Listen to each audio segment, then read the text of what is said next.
Mummy जी, चाय ले लीजिए। अरे कलमुही, तेरे हाथों से तो चाय पीते हुए भी डर लगता है, कहीं इससे तेरा रंग मुझ पर ना चढ़ जाए। अगर इन्हें इतनी ही शर्म होती तो मेरे इतने हैंडसम भाई को इस तरह फंसाती नहीं। बानी और शिवम की लव मैरिज हुई है। बानी के ससुराल में उसकी ननद और सास हैं, जिन्हें अपने गोरे रंग पर बहुत गुरूर होता है, जिस वजह से वो बानी को सिर्फ उसके सांवले रंग की वजह से नापसंद करती है और हमेशा उसे ताने सुनाती रहती हैं। बानी उनकी सभी जली कटी बातें सुनकर चुपचाप वहाँ से चली जाती है। तुम माँ और छोटी को कुछ बोलती क्यों नहीं? मम्मी जी बड़ी हैं, हर छुटकी ना समझ, इस तरह उन्हें उल्टा जवाब देना सही नहीं। मेरी जिम्मेदारी उनकी सेवा करना है, जो मैं पूरे दिल से हमेशा करती रहूंगी। ऐसा बोलकर बानी रसोई में जाकर रात के खाने की तैयारी करने लगती है। रात को खाना खाते हुए बानी की सास उसे कहती है, कल मैंने अपनी फ्रेंड्स के साथ किटी पार्टी रखी है, समय से सारा खाना बना देना और अपना मनहूस चेहरा लेकर ज्यादा उनके सामने मत आना, समझी? माँ, बानी आप दोनों की कितनी परवाह करती है, फिर भी आप उससे इतना बुरा व्यवहार क्यों करती हैं? अरे एक तो लव मैरिज करके इस कलमुही को हमारे सर पर लाकर बिठा दिया और अब हम इसे कुछ बोल भी नहीं सकते क्या? भैया तो इनकी तरफदारी करेंगे ही, आखिर इन्होंने पूरी तरह उन्हें अपने वश में जो किया है। जिसे जो करना है करे, बस कल मेरा सारा काम समय पर हो जाना चाहिए। इस पर सब खाना खाकर सोने चले जाते हैं और अगले दिन बानी जल्दी उठकर सास की किटी पार्टी के लिए तैयारियां शुरू कर देती है, जिस पर पार्टी शुरू होने के बाद सास की सहेलियां कहती हैं, अरे वाह री, तेरी बहू ने तो बड़े स्वादिष्ट समोसे बनाए हैं। हाँ भाई, रंग कैसा भी हो, खाना बनाने में बिल्कुल अन्नपूर्णा है। अरे इसकी भी क्या बात करनी, मेरी बेटी से मिलो, इसकी सुंदरता के आगे तो उर्वशी रंभा भी फेल है। उर्वशी रंभा को तो फेल कर देगी, पर क्या अन्नपूर्णा बन पाएगी?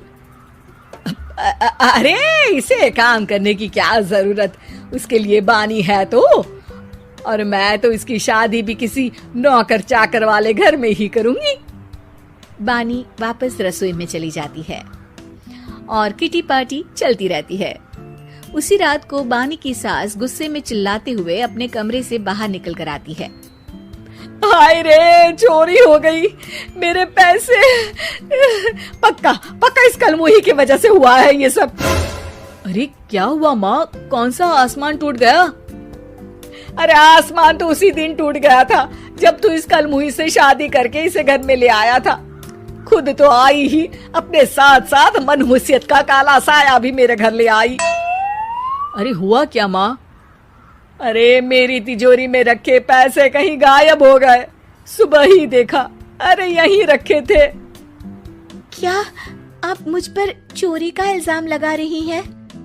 अरे काली बिल्ली पर भी क्या कोई मनहूसियत का इल्जाम लगाता है? ऐसा बोलकर बानी की सास वहाँ से चली जाती है, जिसके बाद शिवम और बानी बात करने लगते हैं। देखो, मम्मी की बात का बुरा मत मानना, वो बस परेशान है ना, इसलिए कुछ भी बोल गई। वो परेशान नहीं, मुझसे नफरत की वजह से ऐसा बोलकर गई हैं। उन्हें मैं हमेशा एक आंख नहीं सुहाती। देखो बानी, अगर तुम चाहो तो हम दूसरा घर लेकर वहाँ शिफ्ट कर सकते हैं। आखिर तुमसे प्यार करके तुम्हें अपनी जिम्मेदारी पर इस घर में लेकर आया हूँ, इस तरह टॉर्चर नहीं होने दे सकता। अगर आप साथ हैं तो मुझे किसी चीज की टेंशन नहीं, और आखिर वो हमारी बुजुर्ग हैं, हम उन्हें और छुटकी को इस तरह अकेले छोड़कर कैसे जा सकते हैं? इसके बाद बानी भी अपने कमरे में चली जाती है और अब हर रोज उसकी सास की तिजोरी से पैसे गायब होने लगते हैं। इसी तरह कुछ समय बीत जाता है और वो हर बार हर चीज का इल्जाम बानी पर लगाती है, पर बानी कभी कुछ भी नहीं बोलती। कलमुही, नास पीटी, बहू को घर की लक्ष्मी बोलते हैं, ये तो पनौती बनकर आई है, पनौती। एक रात बानी की सास को आधी रात में प्यास लगती है, तो वो पानी पीने रसोई की तरफ जाती है। तभी उसे अपनी बेटी के कमरे में कुछ आवाज सुनाई देती है। हाँ हाँ, मैंने मम्मी की तिजोरी से हर रोज थोड़े थोड़े पैसे निकाल कर हम दोनों के लायक खूब पैसे इकट्ठे कर लिए हैं।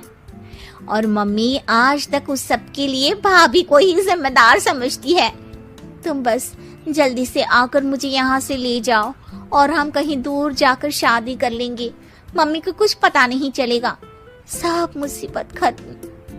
अपनी बेटी की ये सारी बातें सुनकर बानी की सास भौचक्की रह जाती है और अपने कमरे में वापस चली जाती है।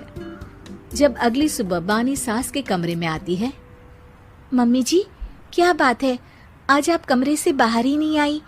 आपकी तबीयत तो ठीक है ना? क्या छुटकी कमरे से बाहर आई या तुम उसके कमरे में गई? नहीं नहीं, क्यों, जाना है क्या? मैं अभी चली जाती हूँ। नहीं, कोई कहीं नहीं जाएगा।